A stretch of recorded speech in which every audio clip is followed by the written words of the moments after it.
my name is Tom Luciano from Miller Industries, and we're here today to explain to you about our new chain and our hook assembly for both towing tractors and lifting trailers.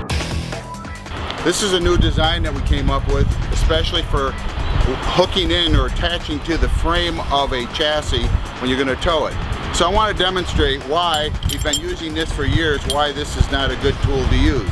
As you walk around and you see, as I attach the grab hook to the frame and I pull it in, if you see or understand that the tip of the hook is now touching the back of the frame, so as we load the chain up, it becomes tip loaded. So a grab hook is immediately going to become tip loaded. Now what we've done with our new hook assembly is we've made a special hook that's designed to be throat loaded, and as we hook it into the frame and attach to the frame, you can see it is meant to be throat loaded and does not get tip loaded as we load it up to tow the vehicle or tow the trailer.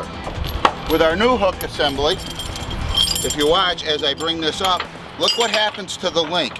The chain does not get in a bind. We've strategically put that so that the link itself, the couplets, folds up so none of the chain gets twisted or gets side loaded during the towing, because we're going to encounter shock loads.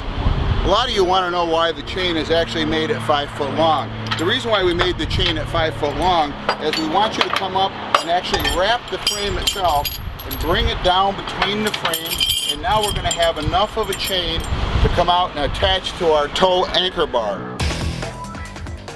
If you notice what we've done with our crossbar, we've taken our fork receivers and we've turned them straight up.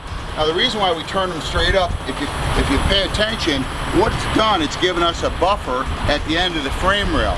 So when the panic stops, the chassis won't overrun the crossbar itself. That's a little trick of the trade whenever you're towing a truck or even a trailer. And then we put our chain end caps on to drop our chains in to do our normal pickup.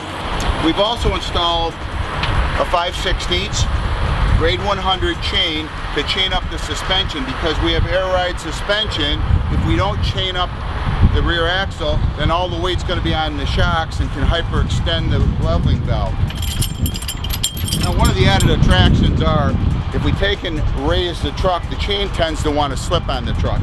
So what we're doing, we're adding a piece of angle iron, and because this is a new truck, we're kind of protecting the paint, but we're going to run the angle iron across, and what the angle iron does is it allows us to support the weight between both the chains.